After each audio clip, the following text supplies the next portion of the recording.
राधे राधे दोस्तों आज हम बात करेंगे देव गुरु बृहस्पति के बारे में। इनका परिचय, सामान्य परिचय और इनके ग्रहों के साथ संबंध, किसके साथ इनकी शत्रुता है, मित्रता है और संबंध है, इस पर आज हम आपके साथ चर्चा करेंगे। तो हमारे साथ अंत तक बने रहिएगा। रोचक जानकारी आज हम गुरु से संबंधित आपको देंगे। तो दोस्तों आज हम बात करते हैं गुरु से संबंधित कुछ जानकारियों के बारे में कि गुरु आखिर देवगुरु बृहस्पति का स्वभाव कैसा है और वो अन्य ग्रहों के साथ संबंध बनाता है तो क्या फल देता है। तो दोस्तों देवगुरु बृहस्पति सभी देवताओं के गुरु हैं और सभी ग्रहों में पूजनीय माने जाते हैं। इनकी जो मुख्य राशि है धनु राशि और मीन राशि, ये दोनों इनकी मुख्य राशियां मानी गई हैं। इनकी मित्रता के बारे में बात करें तो सूर्य, चंद्र और मंगल इनके परम मित्र हैं। तो बुध, शुक्र इनके शत्रु हैं। राहु, शनि और केतु जैसे ग्रह इनके सब मित्र माने गए हैं। ना इनसे मित्रता है ना शत्रुता है, समान व्यवहार इनके साथ बनाए रखा है गुरु ने। तो दोस्तों देवगुरु बृहस्पति सबसे वृहद और बड़े ग्रह हैं। इनका सभी ग्रह सम्मान करते हैं। यहां तक कि सूर्य जैसा ग्रह जब भी धनु राशि या मीन राशि में आता है तो इस सम्मान स्वरूप मांगलिक कार्य बंद कर दिए जाते हैं। उस दरमियान कोई भी मांगलिक कार्य नहीं होता है। इस संबंधित मैंने धनुमल मास के ऊपर एक वीडियो पहले भी बनाया है, आप जरूर देखिएगा। तो दोस्तों गुरुदेव बृहस्पति सबसे शुभ ग्रह माने गए हैं। अब हम युति के बारे में बात करते चलें तो देवगुरु बृहस्पति अगर सूर्य के साथ बैठे हैं तो परम तेजस्वी बना देते हैं, विद्वान बना देते हैं, ज्ञानी बना देते हैं, क्योंकि गुरु ज्ञान है और सूर्य उष्मा है, ऊर्जा है। और इन दोनों का जब संयम हो जाता है तो यश, कीर्ति, पताका उस जातक की पूरे विश्व में अपने स्थान पर चारों तरफ फैलती है। अपने क्षेत्र में वो अपना बहुत नाम कमाता है। ऐसे लोग ज्ञानी होते हैं, बहुत ही विषयों के जानकार होते हैं, आविष्कारक कह सकते हैं इनको हम, क्योंकि सूर्य ये आविष्कार का कारक है, खोज का कारक है। और जब वो गुरु का साथ मिल जाता है, ज्ञान और खोज की जब युति हो जाती है तो ऐसे लोग कई क्षेत्रों में अपनी रुचि रखते हैं, कई विषयों पर, धर्म में, हर क्षेत्र में अपनी रुचि रखते हैं। तो ये युति बहुत ही शुभ मानी गई है। गुरु सूर्य का संबंध जिस जातक की कुंडली में हो जाता है वो बहुत ही प्रसिद्धि प्राप्त करता है। अब हम बात करें चंद्र और गुरु की। चंद्र गुरु की युति गज केसरी योग का निर्माण करती है।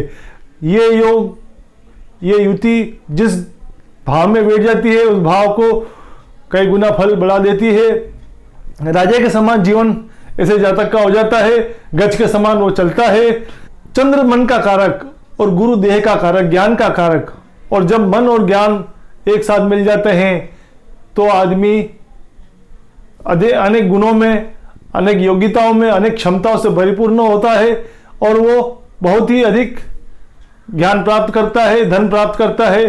चारों तरफ उसकी यश, कीर्ति, पताका फैलती है। फिर हम बात करें गुरु मंगल की। गुरु ज्ञान है तो मंगल ऊर्जा है।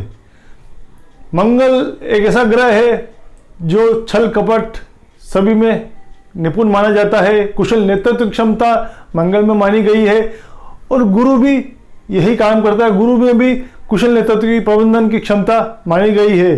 तो जब गुरु और मंगल एक साथ मिल जाता है तो व्यक्ति, जातक साम, दाम, दंड, भेद का इस्तेमाल कब, कहाँ और किस तरह करना है इसमें निपुण होता है। हर क्षेत्र में अपनी पताका फैलाने में सक्षम होता है। कोई भी काम कर अगर उसको दिया जाए तो वो उसे किस तरह से, किस निपुणता के साथ करना है इसमें वो माहिर होता है। तो गुरु और मंगल की युति आदमी को अच्छा प्रसिद्धि दिलाती है। प्रसिद्धि के साथ साथ हर कला में वो निपुण माना जाता है। फिर हम बात करें गुरु और बुध की। हालांकि दोनों शत्रु हैं ये, लेकिन गुरु ज्ञान और बुध बुद्धि है। इन दोनों का संयोग जब हो जाता है तो आदमी इस तरह से निपुण होता है कि वो कोई भी काम कराने में माहिर हो जाता है। बुद्धि के द्वारा वो बुद्धि का सही इस्तेमाल, बुद्धि को सही दिशा में ले जाना, इस तरह से वो अपनी होरा बना लेता है कि हर धर्म क्षेत्र में, ज्ञान के क्षेत्र में, विद्वता के क्षेत्र में, वाक्पटुता के क्षेत्र में, सभी क्षेत्रों में वो अपना नाम कमाता है। यहाँ तक कि लेखन कला में भी वो माहिर होता है।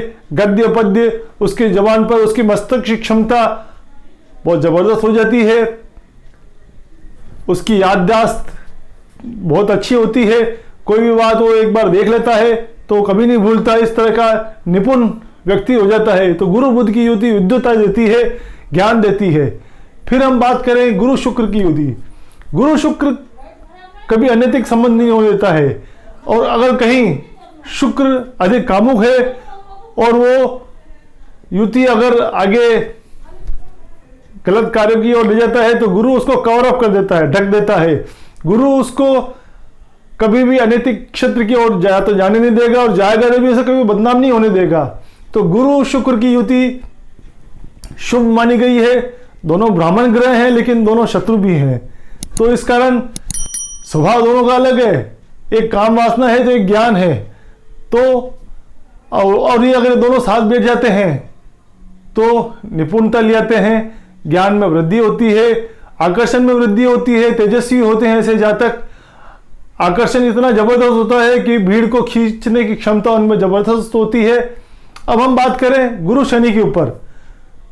शनि वैराग्य है, धर्म भी है और गुरु भी ज्ञान है। शनि युति की, शनि गुरु को अगर संबंध बन जाता है तो ऐसे आदमी धार्मिक होते हैं, क्योंकि दोनों व्रत ग्रह हैं, दोनों गंभीर ग्रह हैं, परिपक्व ग्रह हैं, और दोनों की जब युति हो जाती है तो जातक में एक परिपक्वता आती है। बड़े बुजुर्ग भी, यहाँ तक कि गुरुजन, साधुजन, सभी उनकी बात का सम्मान करते हैं, सम्मान देते हैं ऐसे लोगों की बातों का। भले वो उम्र में कम हो, लेकिन बड़े बड़े लोग, बुजुर्ग लोग भी उन्हें अपने पास बैठाते हैं और सम्मान से उनकी बात को सुनते हैं। ये युति बहुत शुभ मानी गई है। गुरु शनि का संबंध बहुत अच्छा माना गया है। लेकिन एक बात मैं यहाँ पर स्पष्ट करता चलूँ, इन दोनों का स्वभाव एक दूसरे से बिल्कुल विपरीत है।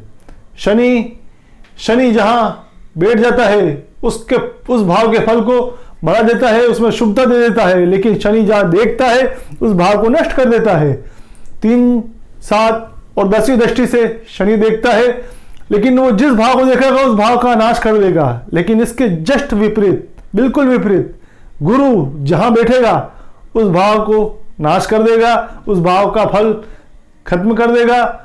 लेकिन जहां देखेगा उसमें वो शुभता भर देगा, उसको वो अच्छे फल देगा, भाव में वृद्धि कर देगा। तो यहाँ एक दूसरे के ये स्वभाव में विपरीत हैं। शनि जहाँ बैठेगा उसके भाव में वृद्धि करेगा, तो गुरु जहाँ बैठेगा उस भाव को खत्म कर देगा, उसका नाश कर देगा। लेकिन शनि जहाँ देखेगा उस भाव को नाश कर देगा, और गुरु जहाँ देखेगा उस भाव को फलीभूत कर देता है। अब हम आगे यात्रा बढ़ाते हैं गुरु राहु के ऊपर। गुरु राहु का योग चांडाल योग माना गया है। लेकिन ये युति अधार्मिक बनाती है, क्योंकि राहु पाप है और गुरु धर्म है। जब धर्म के अंदर पाप मिल जाता है तो आडंबर उनमें आ जाता है। बाहर से देखने पर ऐसे लोग धार्मिक दिखने को लगते हैं, लेकिन अंदर उनमें पाप भरा होता है, कूटनीति भरी होती है, चालाकी भरी हुई होती है। धर्म का वो गलत रूप से इस्तेमाल करते हैं ऐसे लोग झूठ प्रपंच कर भी लेते हैं, तो लोगों समाज में उनकी एक छवि गुरु ऐसा कवर अप कर देता है, इस तरह से ढक देता है कि लोग उस पर विश्वास कर लेते हैं कि नहीं, ये सज्जन आदमी है, लेकिन अंदर से उसमें कपट भरा हुआ है। तो गुरु राहु की युति बहुत ही खतरनाक होती है। ऐसे लोगों से सावधान रहना चाहिए। वो लोग बाहर से बहुत ही सज्जन दिखने को मालूम होते हैं, लेकिन अंदर बहुत ही कपट और कूटनीति लेकर चलते हैं। अब हम बात करें गुरु केतु की युति। गुरु केतु की युति बहुत ही अच्छी मानी गई है, धार्मिक मानी गई है, मोक्षदायक मानी गई है। 9वें और 12वें भाव में ये युति अगर हो जाए तो आदमी को मोक्ष दे देता है, धर्म की ओर जोड़ देता है, धार्मिक बना देता है। गुरु में केतु का जो स्वभाव है वो दिल है, और जब दिल से गुरु का संबंध हो जाता है तो ऐसे आदमी बहुत ही संत होते हैं, सज्जन होते हैं, धार्मिक होते हैं। धर्म के प्रति उनकी रुचि जबरदस्त होती है, इष्ट के प्रति उनकी श्रद्धा और विश्वास बहुत ही अच्छा होता है। बहुत ही अच्छे ज्ञानी तपस्वी लोग गुरु केतु की युति के कारण अपने यश को प्राप्त करते हैं, अपने नाम को प्राप्त करते हैं और मुक्ति प्राप्त करते हैं। तो दोस्तों आज हमने यात्रा की गुरु की, बृहस्पति देव गुरु की, जिन्हें इंग्लिश में जुपिटर भी कहा जाता है और फारसी भाषा में मेस्चुरी कहा जाता है। गुरु की जो दशा होती है वो 16 वर्ष की होती है और इसे अपनी दशा में, हालांकि गुरु कभी मार्केश नहीं बनता है, लेकिन वो दशांतर दशा में किसी का सहयोग लेकर मार्ग भी बन जाता है। तो दोस्तों आगे भी हम अन्य ग्रहों की इसी प्रकार चर्चा करते चलेंगे। दोस्तों वीडियो सब्सक्राइब जरूर कीजिएगा। जय श्री कृष्ण।